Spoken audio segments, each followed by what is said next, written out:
Hi, I'm Amy Fulcher from As the Bunny Hops, and I wanted to ask Bailee, I saw that you were actually a producer on the film. I wanted to know what it was like to produce a film. I do like talking about this because it's a big part of my heart, and I'm so grateful that I was 19 at the time, and so the boys let me sit down and have a seat at the table. So that meant the world to me.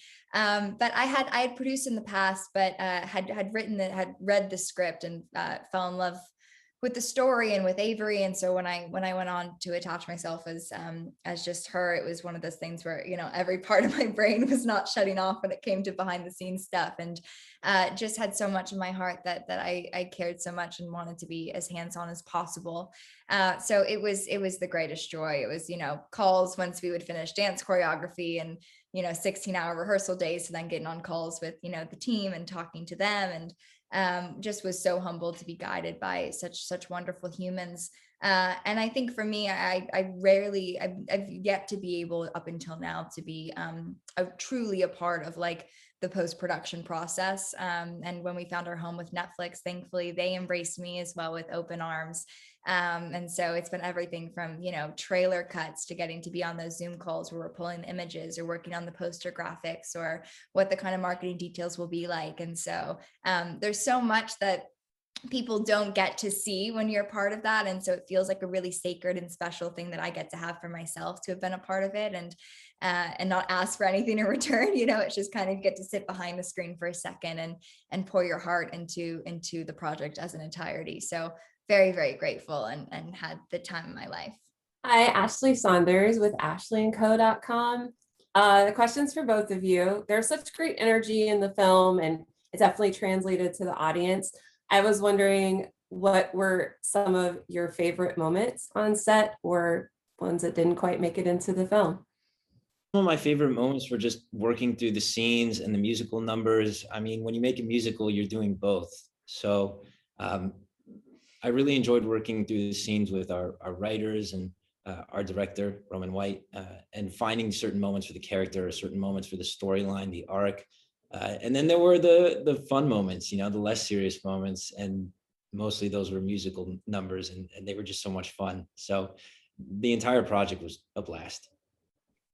I agree. I mean, we had the time of our lives. I've always wanted to get to do a musical in some capacity. And so the fact that this got to be my first one, I couldn't feel more at home or more excited about that. But I mean, we were always laughing and we were always rolling around. There was always something going on. And I think the cool part is, it's a film about friendship and about love. And I know you probably hear it all the time where it's like, no, like genuinely, like we had the best time. We still keep in touch, but like we do. I mean, Kat's like I have a small group of friends, and she's like one of my greatest gal pals, and I love her. And there was such a community always with our crew, and we had the best time. We really, really did.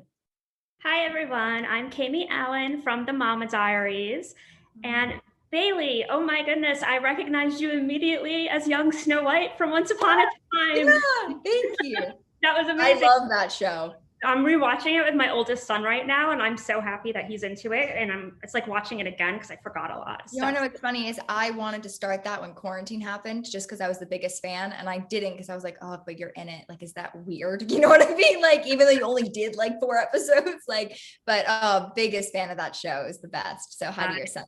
So my question is for you, and I read in the production notes that you have been acting since you were a little girl, so you didn't ever get to attend a summer camp. So what was your favorite summer camp experience from a week away? I love that question. Well, we had golf carts on set that would take us to the different locations. So like sneaking onto the golf carts and driving around and having like our IDs chase us, because like what a liability to have us on a golf cart. That was fun, but I don't think that came with the camp. For me, it was really fun because we actually got to meet, the counselors who run the camp and their families. And that was really cool to get to sit and listen to them and what their summers are like when they're running this camp. And it's a huge part of Nashville, and I adore Nashville now. So there were so many just kind of like soaking in moments where I was like, this is what it must be like. That was really fun. But I'd never seen a blob before. I didn't even know that existed. I was like, what is that huge floaty in the pool? Like, you know, they're like, one, it's not a pool. I was like, right, no, I know, but like, I've never even seen this. Like, so it was all a first for me. I enjoyed it. I enjoyed it a lot. Thank you. There were deer too. Sorry, that is the very campy thing. There were deer that would just roam free. And oh, I have so many photos in my camera roll of just deer. Same people, same ones too, probably. But what personalities, those guys. Hi, my name is Christy. I'm with the Cactus Chronicles. Thank you both for interviewing with us today. This is a different type of musical in that it's faith-based. So it's very different from what, you know, a lot of us have seen before. So this question is for both of you. How did faith shape the way that you approached your roles?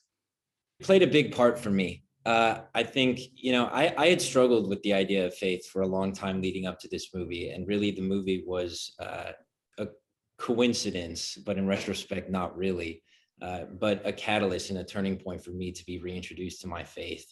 And it's something I've been talking to a lot of outlets about, which is a week away for me was as much part of my faith journey as it could be for someone else. But I think at the end of the day, I think the faith aspect is imperative to the film.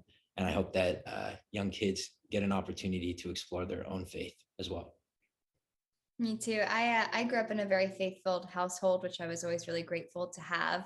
So anytime I get to be a part of a project that gets to share that light or that message, and especially just be a project for the family as a whole is always really exciting to me. I would say personally, it was of importance to kind of dive into the personal conversations about the need for perfection or about the need to be a certain way.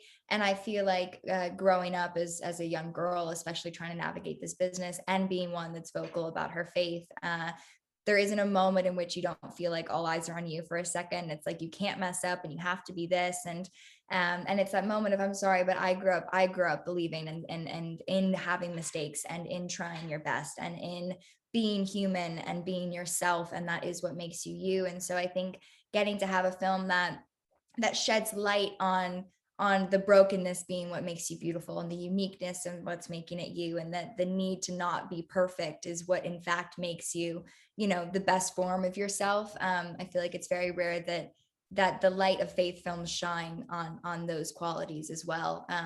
So I felt really excited to get to tackle that. Hi, I'm Lynette with Fantastic Life. Bailee, quick side note, I just want to say that your accent, British accent, and Just Go With It has inspired my daughter walking around the house doing it at various times. So thank you. Well, a big hello to your daughter. There it is. It's still just as bad all these years later. And she enjoys doing it. So sorry, I'll focus again. I had to share that. So this question is for both of you. I know that Jabril sort of shared that he didn't really, the blob, that it wasn't really him jumping off of it. That's supposed to be top secret, but I'm sure it's safe with you guys. So are there any other fun facts that you guys can share about your filming experience? Kevin was he got really sick at one point, and so we had to have a stunt double just to film like his back for certain things. So just as much as Jabril isn't jumping off of the blob, there's like a little fun fact if you see a shoulder. But Kevin, he comes in there, like once you see him, he killed it for all of those shots. But we did have to fake that for a little movie magic at some point. Yeah, I caught a nasty case of bronchitis. Whenever I'm on a film set, I get sick. I don't know why. Maybe I'm just working so hard, but yep, that's it. Yeah, I just came down with a nasty case of bronchitis. And so Bailee's right. If you do see scenes where it doesn't look like me, it's probably because maybe the shoulder's a little different. It's not emoting as much emotion as usual, you know?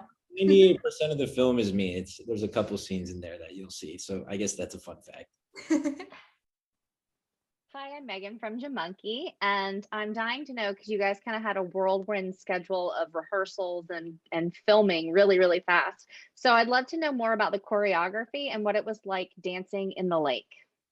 It was a lot of fun. And the choreography was not easy, but luckily our choreographer, Melina Runis, was aware of that. So she actually brought in a skeleton crew, and how that works is there's 5 cast members in this film. So there are 5 skeleton crew dance members who serve as the middleman between the choreographer and the actors. So they would teach us our choreography, and dumb it down for us, and we could then learn it and take it more easily. But it wasn't the easiest thing, you know. Any movie with choreography, it requires a lot of rehearsal.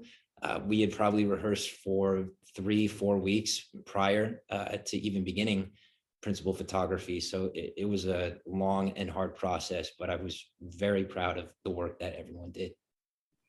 And then to touch upon the doc scene, that was actually filmed on our first day of filming, which is crazy. And I would say in terms of musical numbers, that was probably the most, like the least rehearsal amount of time that we had for that dance number for some reason. But we filmed the whole scene in the garden, the whole scene when they're walking to the garden, the start of the music, up until the doc, all in one day on the first day, which was really crazy. And we were, you know, cheating the sunset for sunrise. So we had maybe about 30 minutes of time to be able to film the doc scene. So the adrenaline was high, and I was hoping that my toes would be pointed the way that Melina hoped, and Kevin lifted me really strongly, and we did. We had a great time, but it did feel like one of those things at the end of filming that scene where it was like, all right, like, let's go. We're doing this thing, you know, we're making a musical, and there's a whole lot of love here on this set. So it's going to be a journey, but we've got this.